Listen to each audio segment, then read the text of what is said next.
Hello, my name is Precious Vines Harris, and I am the single maven. Thank you so much for joining me for this motivational moment. So, I was actually just thinking about something in my own life, and I felt it was necessary to share because it could be someone that's actually dealing with this. And what came to me is this: don't make a permanent residence out of a temporary shelter. So, what I'm thinking about is, let's just say you're in a specific situation. It could be a job, it could be a relationship, it could be, I don't know, a business that you want to start, you want to go back and get your degree, whatever it is, right? But you are in a holding place, meaning you are not necessarily where your destination is, but you are on your way there, right? You don't know how long you may be in this specific spot, but you could start to become comfortable as you're digging your way out, right? Because you realize this is not necessarily where you're supposed to be. God could be calling you to more, right? You know, there may be another job on the horizon, another relationship. If you're single, it could be the fact that you're not supposed to be in this relationship and this person is a placeholder for your husband, right? So at the end of the day, don't look back, continue to look forward, but don't make your temporary shelter, meaning this holding place, your permanent residence, right? Don't think that just because it's taking longer or because you had a great day at work or whatever, that you're supposed to be here for the long haul. Because at the end of the day, God has us in specific places with specific people in specific seasons, right? And when it's time for that season to be up, you're going to feel it. You're going to know it. He may speak to you and tell you, other people may tell you, but you're going to know deep down, this is not where you're supposed to be.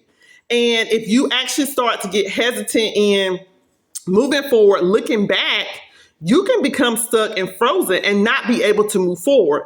And I wanted to actually, what came to mind to me is the story with Lot's wife. And I don't know if some of you are familiar with it, but it's in two places in the Bible as it references Lot's wife, right?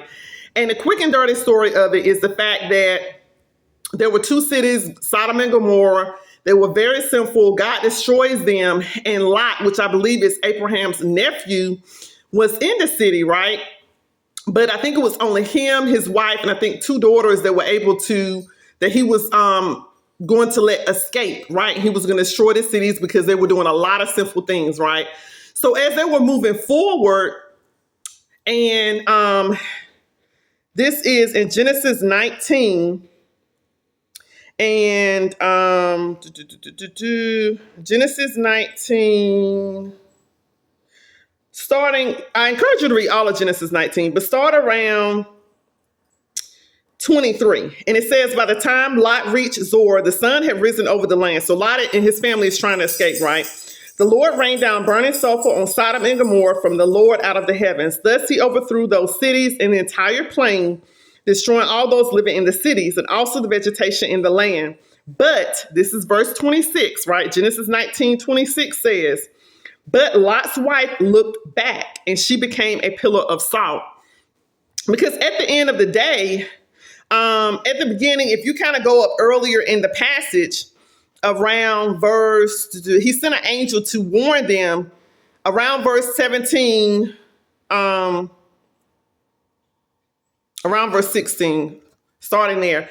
It said that he hesitated. The men grasped his hand, the hands of his wife and of his two daughters, and led them safely out of the city, for the Lord was merciful to them. God was actually showing them, this is about to happen. I'm going to get you out of here, but you have to listen and be obedient and follow my instruction, right? As soon as they had brought them out, one of them said, flee for your lives. Don't look back and don't stop anywhere in the plain. Flee to the mountains or you will be swept away. So at the end of the day, they're being told that you need to flee and not to look back, right?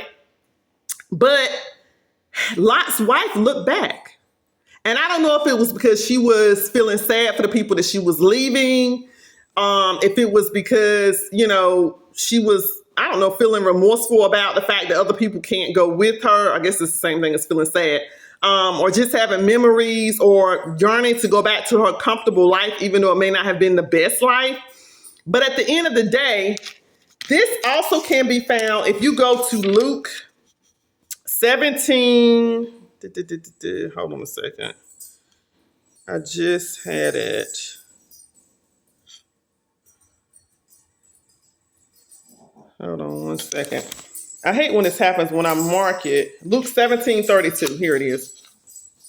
So if you go to Luke 17:32, it says, and you all can hear my dog jingle jingle. Remember Lot's wife. Because this passage of scripture is talking about when Jesus returns, that no one is going to be able to go back and get anything, right? And he says, remember Lot's wife.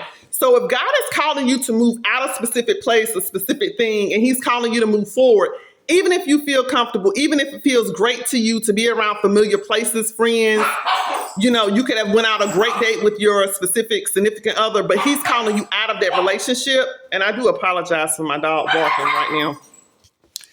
You have to move forward. You can't stop, look back, and think that it's going to be okay, because if God gives you specific instructions and you feel deep down within your heart he's calling you to move forward, you have to be obedient. You have to continue the course of the assignment and remember that he's going to be faithful to you throughout the whole journey. But if you look back, you are forfeiting your future, right? So don't actually give up your permanent residence in the blessing and the harvest that he has for you, but for a temporary shelter, right? Don't get comfortable. Don't look back. Don't start reminiscing and trying to be somewhere that he's calling you out of, because at the end of the day, you don't want to be stuck. You don't want to be stagnant. You don't want to be frozen, and you don't want to forfeit your blessing. Okay. All right. I thank you so much for joining me for this motivational moment. Until next time.